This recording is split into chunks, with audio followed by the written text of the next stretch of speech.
Hi friends, ఇది వేదాద్రి మహర్షి యొక్క ఓంకార మండపం.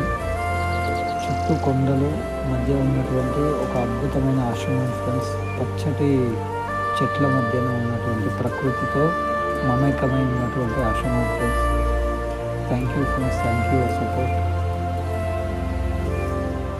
Thank you friends.